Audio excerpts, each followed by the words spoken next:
Thanks to the new Unearthed Arcana, we have new feats to look at and new builds to dive into here on Rolling with Advantage.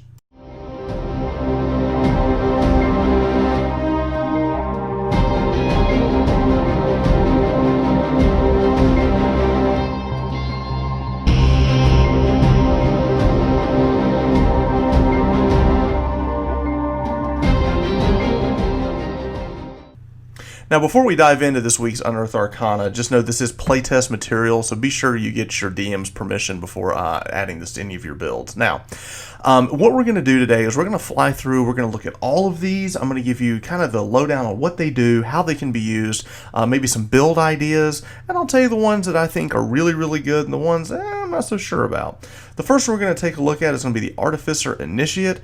This is one out of the gate that I'm kind of like, we need it to fill out the rest of the feats that for all the spellcasters, but it's the one that I'm probably on this whole list that I'm least excited about. All of these feats that in the past, when we take, Sorcerer Initiate or Druid Initiate, you get 2 cantrips and a first level spell. This one allows us to get 1 cantrip and 1 first level spell, so we're losing a cantrip, but the trade-off is that we pick up an artisan tool of our choice. Now, for roleplay aspect, I think this is pretty cool, but generally the Artificer spell list is kind of it's lackluster in the fact that it doesn't give us a whole lot that we can't do with something else. So I'm not crazy excited about this one. I don't know. We'll see. If I'm wrong on this, let me know in the in the comments below if you see something that I'm not.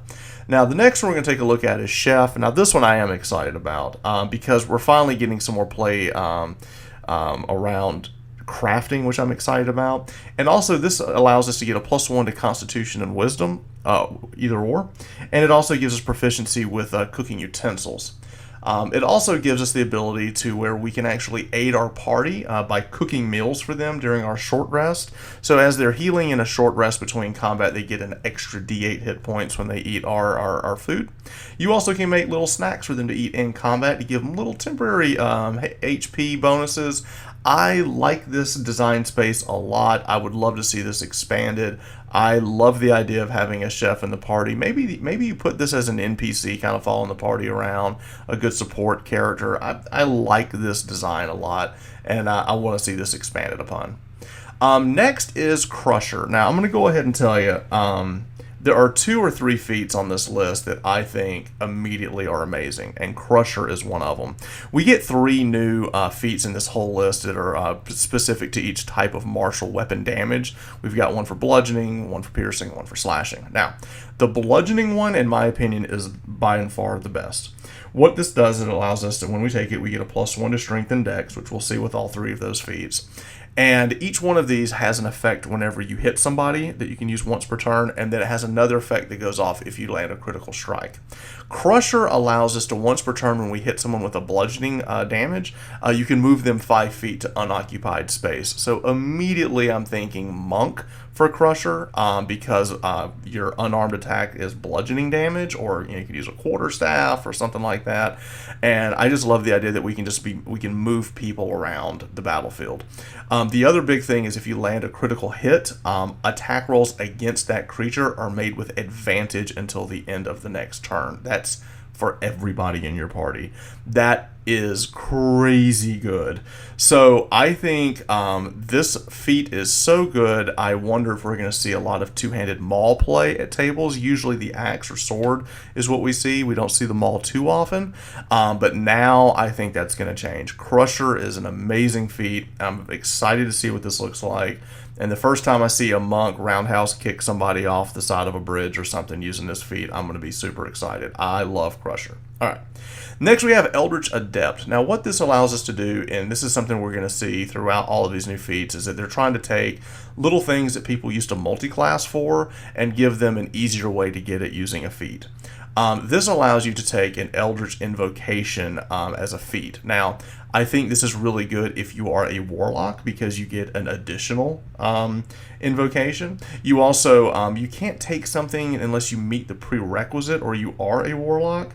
So for people that aren't a warlock, this is really good for someone who can get like the basic invocations we get at the very beginning. I think Shadow Monk is really good to take this because it gives them a cheeky way to get Devil Sight without having to take that 2-level dip into Warlock. So I think this is really good for Warlock, and I think it's very good for certain classes that want one of the first invocations off the list. My initial reaction to this is it's going to be really good for Shadow Monks, and I think a lot of Warlocks will probably pick this up because the more invocations that a Warlock gets as he levels, the better. So I think that's actually a really good feat. Fey Touched is one I'm actually really excited about. What this allows us to do is you get, one, I like the roleplay aspect of this, that you've been exposed to the Feywild. I think that's super cool. And what this allows you to do is you get a +1 to Intelligence, Wisdom, or Charisma, which is great. Those are all your spellcasting attributes. You learn Misty Step, which is one of my all-time favorite spells, and another first-level spell from Divination or Enchantment. Now, if you don't have spell slots, you could use this as kind of like a one-of, and if you do have spell slots, you can use it as a one-of, or you can use it as a replacement for one of your spell slots. So a cleric who wouldn't normally have Misty Step can use this ability in like one of his spell slots. Super cool. Now, the other spell that we get is Divination or Enchantment. So let's take a look. If we look at the enchantment list, we're going to go through and we're going to see all your first level options. You could pick up Charm, it's pretty good. You can pick up Bless, also pretty good. Command and Compel Duel are two things I really like. So, I like the idea of maybe the fighter that takes this, that gives him Misty Step. I like an Eldritch Knight with this, because then he could use his spell slots to cast Misty Step. He could also have Command or Compel Duel to kind of taunt someone onto him. I really like that idea. So Eldritch Knight with this is very, very strong. But the one that I'm excited about, he can take an enchantment or a divination. And if we look at the divination spells, there's one on here that just stands out, and that is Hunter's Mark. The fact that I can get Misty Step and Hunter's Mark with this is really good. Again, I'm looking at Monk, because Hunter's Mark on a Monk is really good, as it adds an extra d6 damage whenever he's doing all of his attacks, flurry of blows, and stuff like that. Really, really strong. I like this a lot. It also, I like anything that allows me the ability to add to the roleplay aspect of the game. And I like the idea of this also kind of explains how you got this ability. So I really like that in the design space. Okay, Fighting Initiate's the next one. This one is cool because it allows you to take an extra fighting style. So if you are a class who doesn't get a fighting style, like we'll say a bard or something like that, it allows you to get a fighting style. Or if you're someone who, like a fighter, and you want to have a second or third fighting style, you could do this. This is the build I immediately saw with this. I've been trying to make a dual-wield paladin forever, and it's okay. Fighting style, the fact that paladins don't get two-weapon fighting has always been like a sore spot for me. Now I have the ability to finally get a way to have two-weapon fighting as a paladin. Because the dream is that with you get a dual-wielder paladin, you're going to get extra attacks to land smites. You're going to get the ability to cast Divine Favor, and it'll trigger more often. You're hitting it harder and harder with this. So I think this is great. I've always wanted a two-handed, a dual-wield paladin, and I think that's how I would do it. So that's my build for that. Gunner. Gunner is one of those things. It's for people that want to put firearms in their games. I like pirate games. I like having firearms here and there. So increase your dexterity score by 1. It takes the loading property off of firearms, and if you're within 5 feet of a hostile creature, you don't impose disadvantage on your ranged attacks. So a little bit of crossbow expert in with the gunner. I like it. We needed it. Metamagic Adept. All right, now this is a one that I've seen a lot of people go, oh man, sorcerers may be upset, because the big thing that sorcerers have going for them is metamagic. And a lot of people will dip into sorcerer just to pick it up. Well, now you don't even need to dip. You can just take a feat, you grab 2 sorcerer points, you grab 2 magic options. This is one of those things I think we're going to see a lot of people this might get abused in some sense. One of the things that we're looking at is you can take Quicken Spell with this, and you can basically like instacast Hold or something like that, which is really stinking good. Now, the other thing that I think that is really strong with this is if a sorcerer actually takes it. Again, kind of like the one we saw with the Warlock, this is going to give someone the ability to take a sorcerer at level 1 using Variant Human. You could get Metamagic immediately, and you could start the game with sorcerer points and 2 Metamagic options. Quicken Spell, I think, is going to be the target that almost everyone will take with this. And a little cute thing you can do with this early on is, remember, you can use 1 sorcerer point to cast a cantrip as a bonus action. So you could do something like Firebolt, and then Firebolt again using a sorcerer point. So like a mini action surge, which is pretty cool for a caster. So Metamagic Adept, I think we're going to see a lot of builds with this in the future. This is one I can't wait to kind of really dive into and see what else we can pull off. So I think this one's going to be, this might be abused. We'll see. Piercer. This is the second one we're taking a look at in the martial fighting style-ish, you know, actually with the weapons. The Crusher was really good. Piercer I like as well. We get 1 to strength or dexterity. This one says that once per turn, when you hit a creature with an attack that deals piercing damage, you can re-roll one of the attack damage dice, and you must use the new roll. Okay. We've seen how good this is with Great Weapon Master in the past. I love the idea of having this with a character with like a rapier. When you score a critical hit that deals piercing damage to a creature, you can roll an additional damage die when determining the extra piercing damage the target takes. Okay. This could be really, really stinking good. So, I like Crusher a bit more than this one, but Piercer I also really, really like. So I think both of these are very, very strong. Poisoner. Okay, this is great because it allows you to ignore resistance to poison damage whenever you're making your damage rolls. You can also coat a weapon in poison as a bonus action. Now, you're going to have to be able to have a poisoner's kit. You're going to have the money to create the poison. So, you know, DMs, you need to be sure that you're doing this part of it, just to kind of control it a little bit.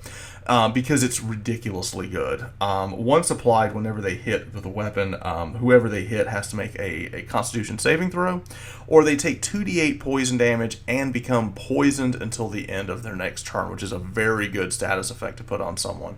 I am super excited about Poisoner. I think this is a great feat that's been needed into the game, and I applaud them for finally getting us a legit poisoning option. I think it's really, really cool. Okay. Practiced Expert. So this is the one that I'm like, I like the idea behind this. I don't know if I'll ever see a character actually take it. And here's my thinking behind it. It gives you the 1 ability scored by 1, anyone you want to pick. It gives you proficiency with a skill or a tool of your choice. And you can choose one of that skill or tool to double. So basically you get expertise for one thing. Now, here's my thought on this.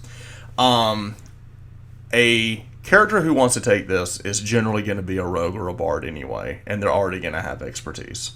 I don't know. Is the wizard going to take this over something else so they can double their proficiency in perception or arcana or something like that? I don't know. Now, the person who wants to be the skill monkey and have all of the skills and all of the expertise is already going to be a bard. He's already going to be a rogue. He's going to have something like that.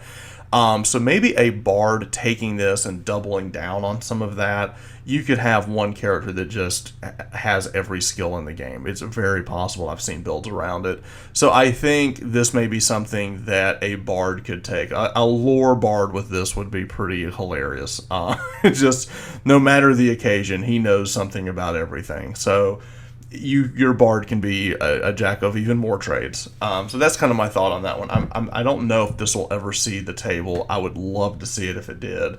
If you have different thoughts on this, I'd love to hear it. Okay. Shadow Touched. Shadow Touched is it kind of like the Fey Touched, where you've touched the Shadowfell. You gain 1 to Intelligence, Wisdom, or Charisma, like we saw in Fey Touched. You gain the Darkness spell, which is great, and you gain 1 spell of your choice from Illusion or Necromancy. This works just like Fey Touched, but here's the problem with Shadow Touched. If we go and we look at our first level options for Illusion, Disguise Self is solid, Color Spray is okay, Silent Image it's okay. Let's go to Necromancy. There's 4 options at level 1. Cause Fear is pretty good. False Life, and it's okay. Inflict Wounds, it's okay. Ray of Sickness, I don't see anything here that I'm like crazy excited about. So this to me is giving me a stat bonus and a way to cast Darkness. Now I'm not saying that's bad. I'm just not as excited about this one as the Fey Touched. So I implore anyone watching this, if you've got a cool build out there for Shadow Touch, I would love to hear it. I will be the first to admit I could be wrong on this, but this is the one that I'm like, I don't know. All right, Shield Training. This is the other one that I really, really like. This is probably behind Crusher and Fey Touched. This is probably, I'll say this is my third favorite of all of them. I'm going to say right now, Crusher's my favorite. Fey Touched is my second, and Shield Training is my third. Shield Training, I take this, I get the ability to use a shield, I get a stat bonus to Strength, Dex, or Constitution. I can get my shield out super quick. Okay, whatever. The cool thing about this is I can actually use this as my focus for casting spells. So the reason I like this is your wizard, your sorcerer, your person who has trouble having a decent AC can now have a shield, hold it up, and use it as its spell casting focus. I really like this. I've seen a lot of, I've got a build actually a fighter wizard who's going into fighter just to get, armor and a shield. I love the idea of this a lot. So I think there's going to be a lot of really cool builds out there where people take shield training. It's going to help the survivability of your wizard. I think it's going to be great. So I'm actually pretty excited. I think Warlock is a pretty decent option with this one as well. Slasher. This is the third of the martial feats. We had Crusher, which was great. We had Piercer, which is solid. And now we go to Slasher. Slasher says increase your dex or strength by 1. And whenever you hit a creature with an attack that deals slashing damage, you can reduce the speed of the target by 10 feet until the start of your next turn. That one's not as exciting to me as the other ones. Because, slowing down their speed is neat in the fact that it kind of taunts them to you, so it's kind of a good tanky thing. They can't really get away from you as easily. But it's just not as exciting as the other two. Now, when you score a critical hit that deals slashing damage, you grievously wound it, like that. Until the start of your next turn, the target has disadvantage on all attacks. So that's good. So I like the crit on this. Anything that I've reduced the movement, I play a pretty tactical game where we use the mats and minis, and even on Roll20 we use the grid. And movement does matter. I just don't know how much this is going to come into play. I'll be the first to admit I could be wrong. Maybe your game is different than mine. But of the three, this is my least favorite. It's not bad. It's just my least favorite of the three. Tandem Tactician. This one I'm super stoked about because there is a style of gameplay that is different that we see with Tandem Tactician. It's the rogue mastermind, the guy that stays back and uses his help action as a bonus action to kind of help his allies, coordinate their attacks. I think of the old 60s Batman show of, the Joker sitting back and kind of telling his henchmen where to go. That's where I go. Now, my friend Bob, kudos to him, when I was chatting with him about this, he was like, he loves Captain America. He's always wanted to build Captain America, and this to him is the Captain America. This is your Avengers Assemble ability because you're up front fighting with your action, and you can use your bonus action to coordinate the attacks of your allies. The other cool thing about this is that the help action is normally, you got to be within 5 feet of the person, and this extends that by another 10 feet. So as long as you're within 15 feet, you can basically use your help action to give someone advantage on their attack, and this actually allows you to have 2 allies targeting the same creature use that ability as well. So it allows you to really wombo combo and get a lot of advantage on your attacks. Rogues will love you with this ability. So I love this feat, and I'm excited to see this into play. I think it's super strong. I think the designers know it's super strong, and that's why it doesn't have a stat bonus attached to it like we see with a lot of the other ones, because the ability that this gives you, I know builds that took 3 levels in Rogue just to get to the Mastermind ability for this, and this is a better version of it, and it's a feat. So I think it's fantastic. All right, Tracker is a great one because it gives us a couple of things that I really like. It gives your wisdom score by 1. It gives you the ability to learn Hunter's Mark, and you can cast that once without using a spell slot, or you can cast a spell using any spell slots that you have. It also gives you advantage on wisdom survival checks when you're tracking creatures. So it's not everything, it's just specific for tracking. The reason that I like this is because, again, I go back to monks. This gives you an extra bonus to wisdom, which monks like, and it gives you the ability to have hunter's mark, which I feel monks need. So I love the idea of a monk with hex or hunter's mark or something like that to boost those unarmed attacks. So I like this ability a lot. So I think we'll see a lot of good tracker builds out there. It's pretty solid. So these are my initial thoughts. I think there's a lot of cool stuff in here for your martial classes, particularly monk. I'm excited to maybe try to finally build my dual-wield paladin using Fighter Initiate. I think Metamagic Feats and the Eldritch thing is going to see a lot of cool design space with different builds. And I think Fey Touched is strong, but I'm telling you, the sleeper on here is going to be shield training. I think that one you're going to see is going to be pretty strong. The extra survivability for wizards and spellcasters and stuff like that is going to be huge. Okay, so what are your thoughts on the new Unearthed Arcana feats? If you are seeing things I'm not, please let me know in the comments below. If you think I'm horribly wrong about something, please let me know. I'd love to learn. And if you agree with something, just what builds can we come up with? What are you excited to try out at your table? So until next time, let's just keep rolling with advantage. Thanks a lot. Bye.